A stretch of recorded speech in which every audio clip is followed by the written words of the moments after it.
Hi everyone, कैसे उम्मीद करते हैं अच्छे होंगे। आज हम लोग एक न्यू चैप्टर स्टार्ट करने जा रहे हैं। उस चैप्टर का नाम है रिटायरमेंट ऑफ पार्टनर। हिंदी में इसको अवकाश ग्रहण कहते हैं, साझेदार का अवकाश ग्रहण। बहुत ही सिंपल आसान सा चैप्टर है।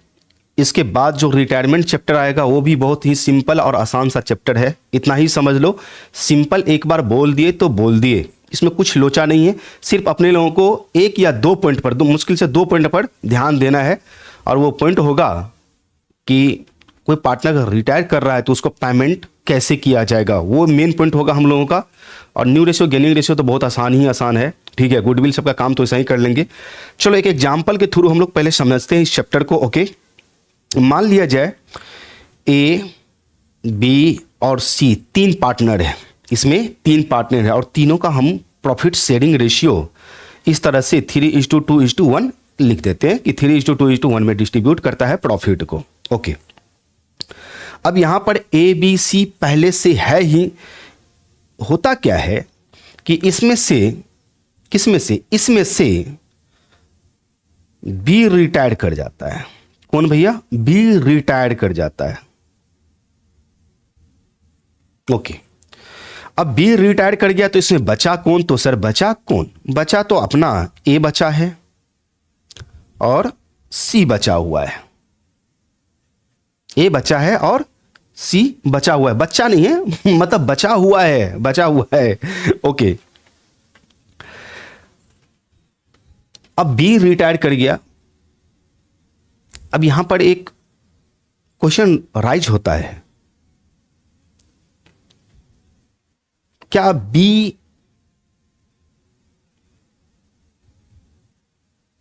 अपने मन से ही रिटायर कर जाएगा? क्या बी अपने मन से ही रिटायर कर जाएगा? कारण अलग चीज है।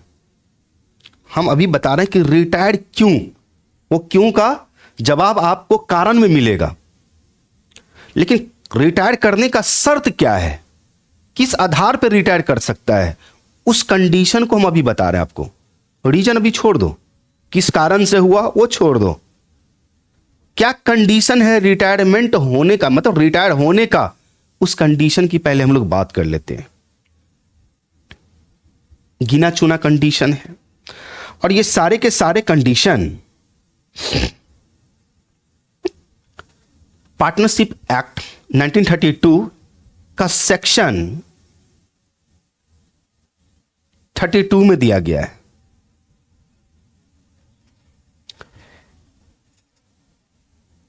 इसमें 3 पॉइंट मेन है।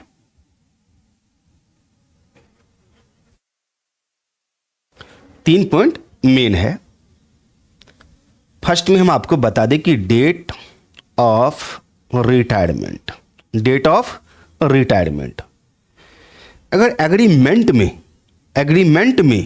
डेट मेंशन है, वह डेट आ चुका है तो रिटायर कर जाएगा।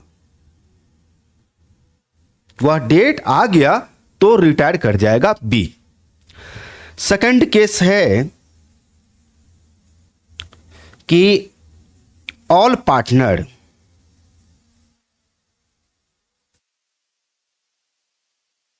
सहमत है। क्या है? एग्रीड है, सहमत है। बी चाहता है कि हम इस पार्टनरशिप फर्म से रिटायर कर जाए। चाहता है, उसके चाहने से नहीं होगा, चाहता है। अगर इस चाहत को अप्रूव्ड कर दिया जाता है, किसके द्वारा? रिमेनिंग पार्टनर बोले तो ए और सी के द्वारा अप्रूव्ड कर दिया जाता है तो बी रिटायर कर सकता है। तीसरा केस हम और एक बता दें आपको, ऐच्छिक साझेदारी। वॉलंटरी रिटायरमेंट मतलब पार्टनरशिप एट विल है, ऐच्छिक साझेदारी है।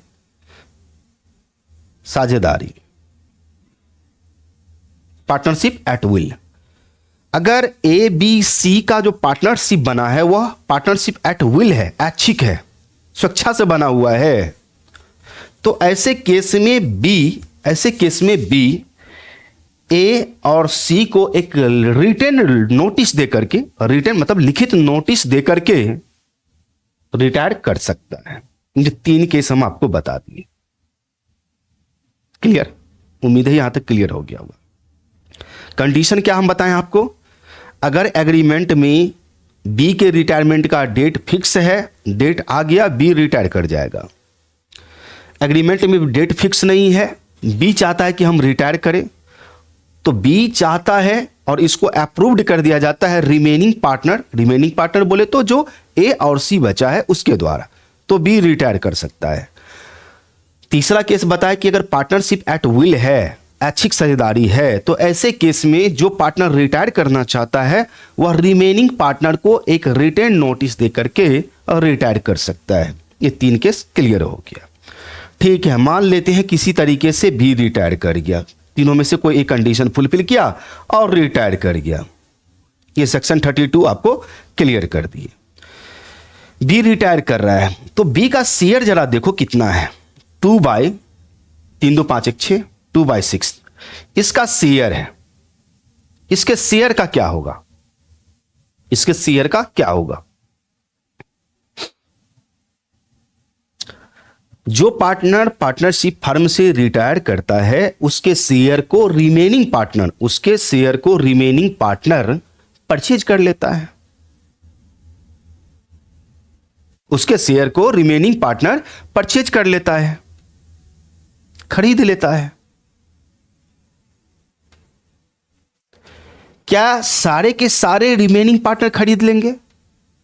बिल्कुल नहीं। हां खरीद लेंगे? नहीं बिल्कुल नहीं। हां खरीद लेंगे? बिल्कुल नहीं। याद करो जब admission of new partner chapter हम आपको पढ़ाए थे कि अगर कोई न्यू पार्टनर पार्टनरशिप फर्म में एडमिट होता है तो उसको शेयर देगा कौन? तो ओल्ड पार्टनर से मिलेगा। तो क्या सारे ओल्ड पार्टनर उसको शेयर देगा? बिल्कुल नहीं, बिल्कुल नहीं। यही कहानी थी वहां पर भी और यही कहानी यहां भी है। अब यहां पर बी का शेयर, ये शेयर या तो ए के द्वारा ले लिया जाएगा या सी के द्वारा ले लिया जाएगा, दोनों के द्वारा या दोनों में से किसी एक के द्वारा, या तो दोनों के द्वारा या दोनों में से किसी एक के द्वारा। बोले तो जितना रिमेनिंग पार्टनर है ऑल रिमेनिंग पार्टनर के द्वारा अक्वायर कर लिया जाएगा, परचेज कर लिया जाएगा, या कुछ रिमेनिंग पार्टनर के द्वारा अक्वायर कर लिया जाएगा। Concept clear? ठीक है। इसका पहले से अपना शेयर 3 है और इसका 1 है। जब बी का शेयर मान लो कि ये दोनों लिया तो इसके शेयर में इंक्रीमेंट देखने को मिलेगा।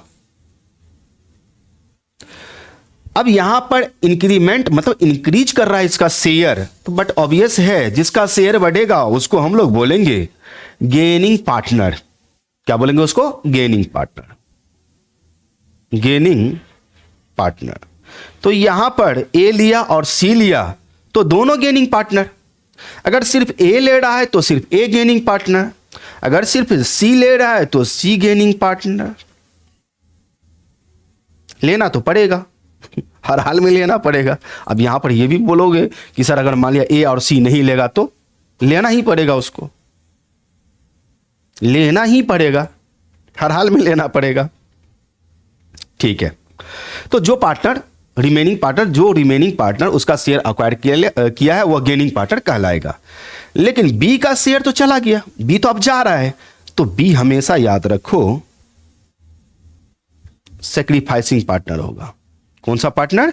Sacrificing partner. गेनिंग पार्टनर और सैक्रिफाइसिंग पार्टनर। ठीक है। तो गेनिंग पार्टनर का भी कॉन्सेप्ट क्लियर, सैक्रिफाइसिंग पार्टनर का भी कॉन्सेप्ट क्लियर। अब आते हैं मेन मुद्दा। ए बी सी जब 3 थे तो उन तीनों के बीच एग्रीमेंट, बोलो हां, तीनों के बीच एग्रीमेंट। अब बी चला गया तो एग्रीमेंट किसके बीच? तो सर एग्रीमेंट अब ए और सी के बीच। एग्रीमेंट अब किसके बीच? ए और सी के बीच। तो इसका मतलब यह हुआ कि पुराना एग्रीमेंट समाप्त हुआ और एक नए एग्रीमेंट का निर्माण हुआ। बिल्कुल, एक पुराना एग्रीमेंट समाप्त हुआ और एक नए एग्रीमेंट का निर्माण हुआ। सिंपल। इस केस को हम लोग क्या बोलते हैं? इस केस को हम लोग बोलते हैं रिकंस्टिट्यूशन ऑफ पार्टनरशिप फर्म, साझेदारी का पुनर्गठन। Concept clear? ओके, क्लियर हो गया? ओके, अब बात आती है कारण बताओ। कारण बताओ कि बी रिटायर क्यों किया। ये तो हम आपको कंडीशन बताए थे, वो 3 बताओ कि कंडीशन रिटायर करने का ये कंडीशन है, लेकिन कारण तो बताओ कि कारण क्या हो सकता है। रीजन बताओ, कोई तो रीजन होगा रिटायर करने का। वो तो रिटायर करने का एक मीडियम था, माध्यम था। कारण बताओ कि क्या कारण, किस कारण से वो रिटायर किया बी। तो मोटा मोटी हम आपको 4 कारण बताते हैं। शॉर्ट क्वेश्चन थ्योरेटिकल पूछा जाता है, 4 कारण हम आपको बताते हैं। कारण क्या हो सकता है?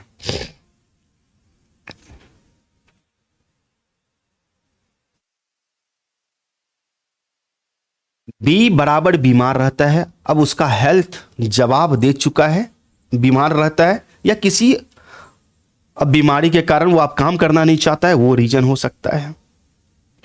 ये हष्ट पुष्ट जवान है लेकिन वो बीमार रहता है, उस कारण से। दूसरा केस ओल्ड एज होने के कारण। ओल्ड एज बोले तो वृद्धावस्था हो गया, आराम करने का समय आ गया। 2 कारण बता दिए। तीसरा केस बी को ए और सी से नहीं बनता था। नहीं बनता था मतलब सब्जी नहीं बनता था, नहीं, बराबर मतभेद रहता था, बराबर मतभेद या झगड़ा होता था, उस कारण से बी रिटायर कर गया। उस कारण से बी रिटायर कर गया। चौथा केस ऐसा है जो हम आपको मीडियम में भी बताएं और यहां भी है। अगर फिक्स डेट है, उसका डेट आ गया तो अब वो रिटायर कर जाएगा। फिक्स डेट है, उसका डेट आ गया, वो रिटायर कर जाएगा। क्लियर?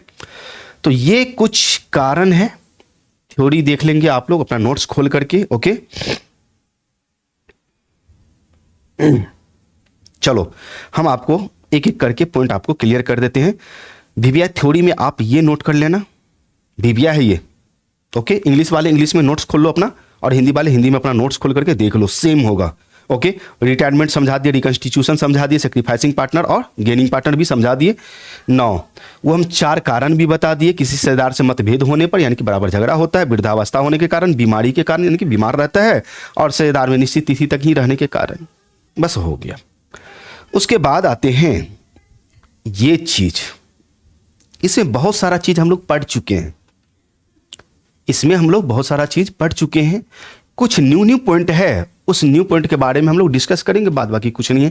वो तो हम आपको स्टार्टिंग में ही बोल दें कि बहुत ही इजी चैप्टर, ये सिंपल है। एडमिशन चैप्टर जब पढ़ के आए हो तो, अगर एडमिशन चैप्टर नहीं पढ़े हो तो एडमिशन चैप्टर पढ़ लो पहले।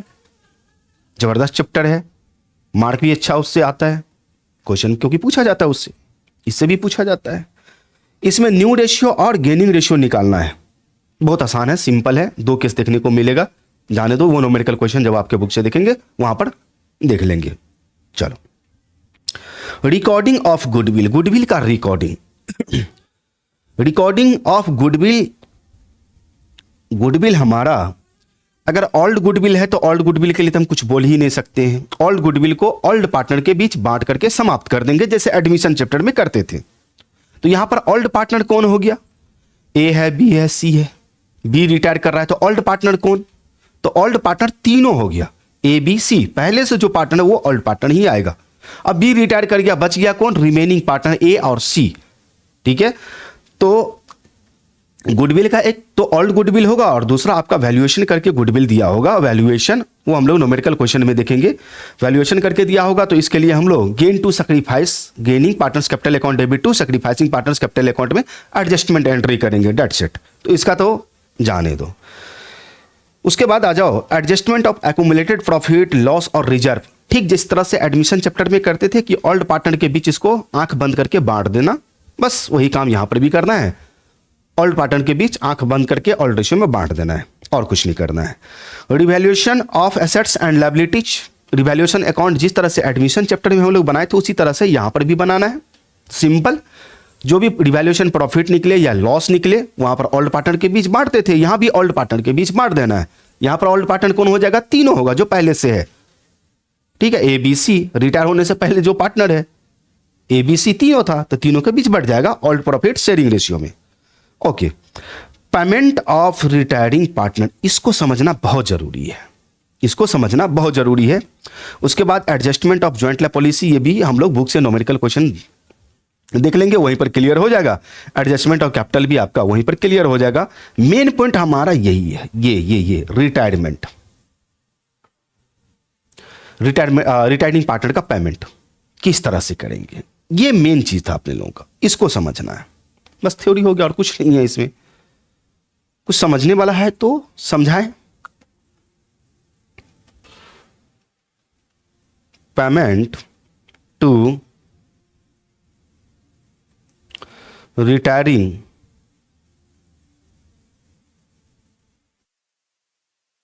पार्टनर, जो पार्टनर रिटायर कर रहा है उसको कैसे पेमेंट करेंगे।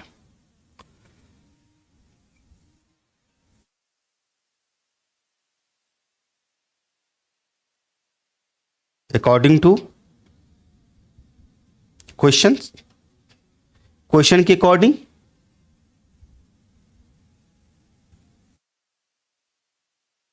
In the absence of question. Note कर लेना इसको अगर करना है तो, बहुत अच्छा पॉइंट है ये हमारा, यही मेन है। अकॉर्डिंग टू क्वेश्चन, क्वेश्चन में अगर आपको बोल दिया गया कि रिटायरिंग पार्टनर को पेमेंट कर दो, पेमेंट कर देंगे, पूरा फुल पेमेंट कर देंगे, full payment.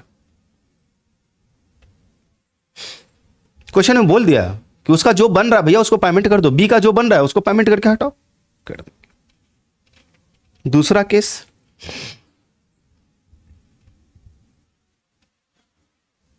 Partially payment. Question में बोला कि देखो बी का 50,000 रुपया बन रहा है, बिल्कुल बी का 50,000 रुपया, किसका? बी का 50,000 रुपया ड्यू है, देना है 50,000, उसका हिसाब किताब बन गया, 50,000 देना है। और क्वेश्चन में बोला कि उसको पेड कर दो, उसको पेड कर दो 40,000, तो 10,000 क्या? 10,000 क्या? तो कहा 10,000 जो भी बचा, 10,000 जो भी बचा वह बी के लोन अकाउंट में ट्रांसफर कर दो 10,000। ये अकॉर्डिंग टू क्वेश्चन हो गया, अकॉर्डिंग टू क्वेश्चन हो गया, नोट कर दो इसको, फंसोगे इसी में और कहीं नहीं फंसोगे। कहा ठीक है। कहा आदेश आपका, आपने बोला फुल पेमेंट कर देने के लिए, हम फुल पेमेंट कर दिए। आपने बोला 40,000 दे दो, 40,000 दे दिए, 10,000 के बारे में आप कुछ नहीं बोला, ट्रांसफर कर देना है उसके लोन अकाउंट में। अब 10,000 रुपया बी का ए और सी के फर्म में, ए और सी के जो रिमेनिंग पार्टनर बचा वो तो फर्म को कंटिन्यू रखेगा, उसके फर्म में एज ए लोन रहा, और उस लोन पे at the rate of 6% per annum के हिसाब से इंटरेस्ट चलेगा। कितने? 6% पर एनम के हिसाब से इंटरेस्ट चलेगा, आप लोगों को पता है। In the absence of partnership deed, partner के लोन पे कितने परसेंट इंटरेस्ट अलाउड है? तो 6% पर एनम। 9। अब आते हैं हम लोग इन द अब्सेंस ऑफ क्वेश्चन। अगर क्वेश्चन साइलेंट है, मान लो कि क्वेश्चन हमारा साइलेंट है, तो ऐसे केस में क्या करें? क्वेश्चन में ने ये नहीं बोला कि बी को कितना पेमेंट करना है, बी को फुल पेमेंट करना है या 40,000 देना, कुछ एटसेट्रा, कुछ nothing about that given in the question, कुछ नहीं दिया हुआ है। तो ऐसे केस में हम लोग क्या करेंगे पता है? किसी का चेहरा देखेंगे। चेहरा किसका देखेंगे? तो बैलेंस शीट का। बैलेंस शीट के एसेट साइड में देखेंगे। किस साइड में देखेंगे? एसेट साइड में। किस साइड में देखेंगे? एसेट साइड में देखेंगे।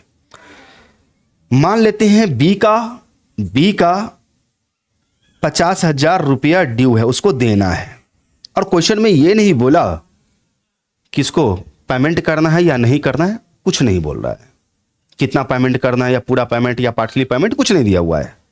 तो ऐसे केस में हम किसी का चेहरा देखेंगे। चेहरा देखेंगे क्वेश्चन का। क्वेश्चन में हम लोग देखेंगे कि कैश एंड बैंक दोनों का, दोनों जोड़ करके कैश और बैंक का बैलेंस कितना है। कैश और बैंक का बैलेंस कितना है? कैश और बैंक का बैलेंस 60,000 है। देख लो, हम केस नंबर 1 कर देते हैं। ओके, 60,000 है और देना कितना है? मात्र 50,000। तो फुल पेमेंट कर देंगे। क्या कर देंगे हम लोग? फुल पेमेंट कर देंगे।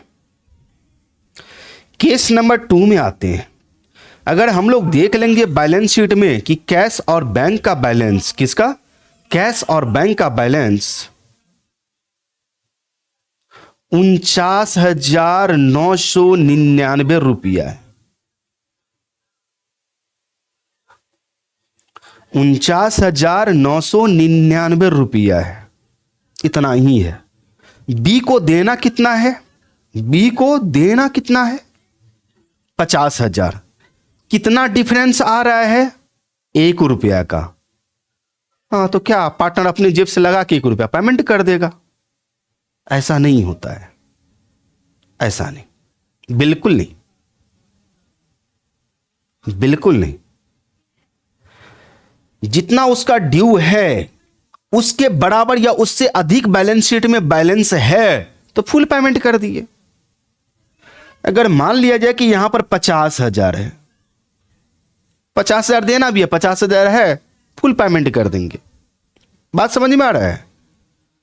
मान ले यहां पर 55,000 है, फुल पेमेंट कर देंगे। ड्यू बैलेंस से के बराबर या उससे अधिक बैलेंस हमारे पास बैलेंस शीट में है, अवेलेबल है, तो ऐसे केस में फुल पेमेंट कर देना है और कुछ नहीं। अगर ड्यू बैलेंस से 1 रुपया भी कम हुआ तो ऐसे केस में बीज लोन अकाउंट में ट्रांसफर कर देंगे पूरा का पूरा बैलेंस। 50,000, ये नहीं कि 49,999 रुपया पेमेंट कर दो, 1 रुपया लोन अकाउंट में ट्रांसफर कर दो, ऐसा कतई नहीं होगा। पूरा का पूरा बैलेंस लोन अकाउंट में ट्रांसफर हो जाएगा। पूरा का पूरा बैलेंस लोन अकाउंट में ट्रांसफर हो जाएगा। उम्मीद है यहां तक क्लियर हो गया होगा।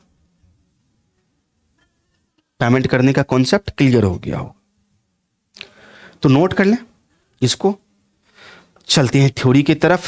क्या सब करना है, अब क्या सब बचा है वो समझा देते हैं, बस हो गया। अब अपने लोगों को कुछ करना उड़ना नहीं है। तो ये 3 तक तो हो गया। न्यू रेशियो निकालेंगे, इसको पढ़ लेना। जब हम लोग न्यूमेरिकल क्वेश्चन बना के आएंगे तो आप पढ़ोगे, खुद ब खुद समझ में आ जाएगा कि न्यू रेशियो और गेनिंग रेशियो कैसे निकाला जाता है। गेनिंग रेशियो क्या होता है? गेनिंग रेशियो बराबर क्या? न्यू रेशियो, सैक्रिफाइसिंग रेशियो बराबर क्या? Old ratio minus new ratio. तो गेनिंग रेशियो बराबर क्या? New ratio minus old ratio. बात समझ में आ रहा है?